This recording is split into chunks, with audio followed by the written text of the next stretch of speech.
What is up, guys? David here, and today I'm going to be talking about the 3 negative impacts of refined sugar and how it just really negatively affects us as a culture.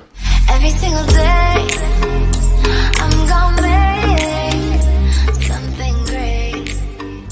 That's my way.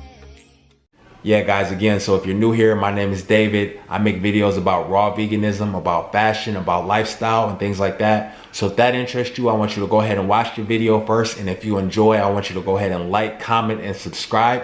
And go ahead and hit that notification bell as well so that I can update you with more videos just like this. Now on to the video. Now there's 3 main ways that refined sugar impacts our health. Now the 3 main ways that I found are not the only reasons or the only factors that refined sugar has proven to do to impact our health. But these are just the 3 things that I personally think are the most important.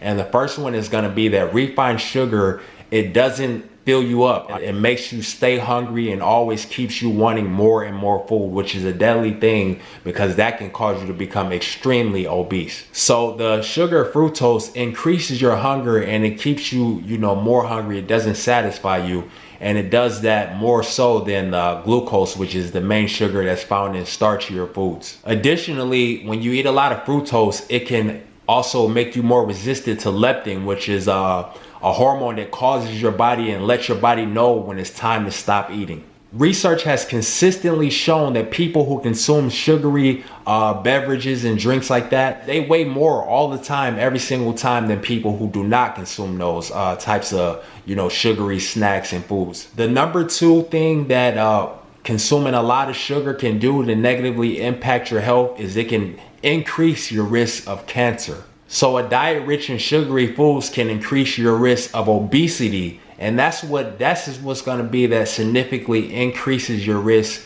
altogether of getting cancer. Furthermore, a diet that is rich in sugar increases inflammation, which increases your resistance to insulin, and that just automatically increases your risk of cancer about tenfold. So a study that studied over more than 430,000 people found that added sugar consumption increased your risk of esophageal cancer, pleural cancer, and also cancer of the small intestine. Another study showed that women who consume honey buns and sugary beverages were 1.5 times more likely than women who didn't to develop endometrial cancer. The third and final thing that I want to talk about today is how consuming sugary foods increases your risk of mental illness, specifically depression. Consuming sugary foods has been linked to higher risk of depression. Researchers believe that blood sugar swings,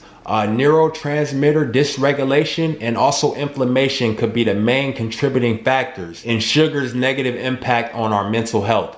A study following 8,000 people for 22 years found that men who consumed 67 grams of sugar per day were 23% more likely than men who did not to develop depression. See, depression is a thing that I dealt with, and I know it's a serious thing. I know it's something that can cause you to commit suicide if you don't get it under control. So there are a lot of people, even more and more as time goes on, the suicide rates are going through the roof.